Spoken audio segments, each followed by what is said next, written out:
So, in my video about the kings, I mentioned that it was Lucius Junius Brutus who overthrew Lucius Tarquinius Superbus.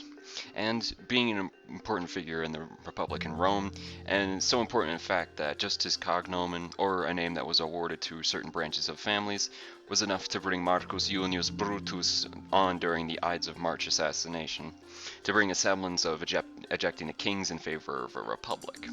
And I will make a video dedicated to just him on this respect. So Lucius, or Lewi, pins the reasoning for overthrowing Tarquinius the Arrogant on an event that happened in the same year as the Republic was ushered in, that being 509 BC or 244 AUC. This event is much like one of the scandals in the early reign of Romulus were perpetrated against Romans. Crazy. What happened was that the two-faced Janus-looking boy Sextus Tarquinius, who infiltrated and destroyed Gabia from the inside, had some non-consensual intercourse with the wife of a prominent Roman. Now, how did this come about?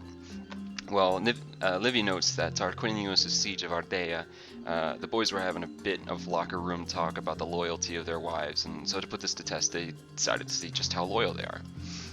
And from this, only one woman showed her virtue, Lucretia, or Lucretia, wife of Lucius Tarquinius Collatinus, who was a cousin of the royal Tarquin line. And this did not sit well with Sextus. Sextus wanted some disloyal wives to do, some homewrecking with, and that certainly wasn't Lucretia. So what was he to do other than force her back to Rome and do his unscrupulous deeds? And Lucretia, being the model of a Roman wife as she was, sent word off to her husband after she escaped from Sextus's sexual imprisonment. Lucius Tarquinius Collatinus and his friends hurried back to meet her and protect her or whatever. But when they burst through the door of their home, they found her face first on the floor, covered in her blood that had pooled around her, and that she had fallen on the sword long before they had even reached the city. Another virtuous life snuffed out by the senseless machinations of those who consider themselves in absolute power.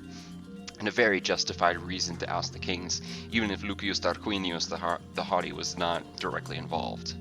By the simple fact of his acquisition outside the gates of Ardea, he probably unwittingly laid the seeds of social revolution.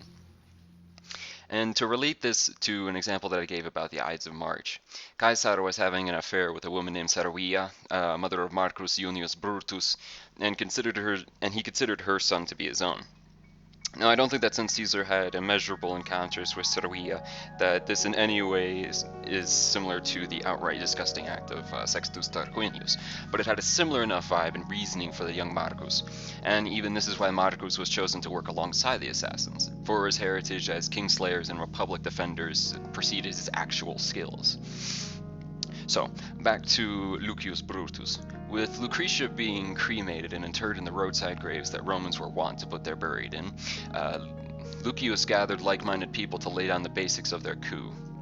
Primary among these was an oath that they had swore and later reused to bind their people as well. The oath goes, Per hunc castissimum ante regiam injuriam sanguinem juro, usque di testes faciome Lucium Tarquinium superbum cum scelerata conjuge et omni liberorum stirpe ferro igni cum quacumque de hinqui possim sectorum nec illos nec aliam quam regnare Romae passurum, which means, by this guiltless blood before the kingly injustice I swear, you and the gods as my witness, I make myself the one who will prosecute, by what force I am able, Lucius Tarquinius Superbus, along with his wicked wife, and the whole house of his freeborn children, by the sword, by fire, by any means hence, so that neither they, nor anyone else be suffered to rule in Rome.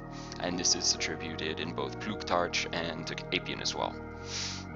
And so the alliance between Lucius Brutus and Lucius Tarquinius Collatinus was not to last long.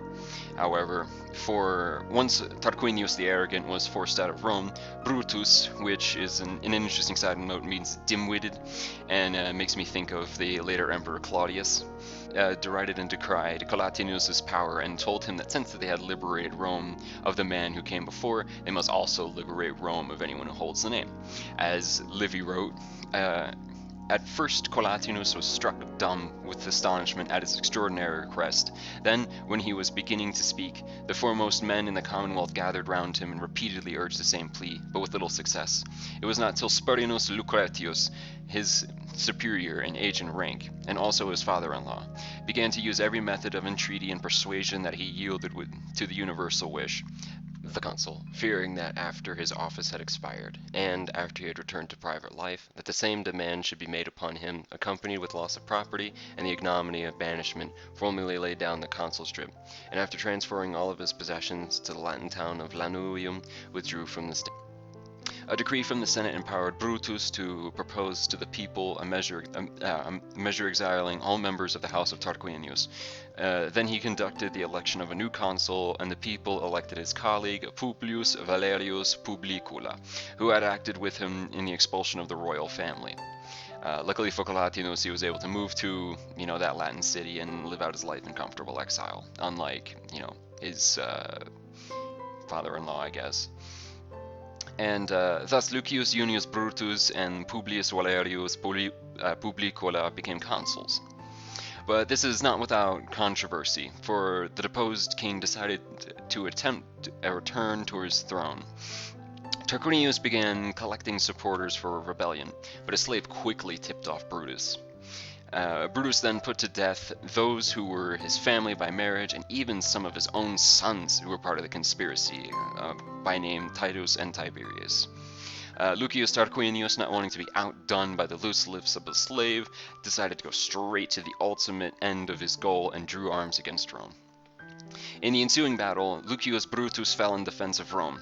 His death was not in vain, for his opponent and cousin was driven back and he acquiesced into his exile. Lucius Brutus was followed by the father of Lucretia, Spurius Lucretius Tricipitinus. There we go.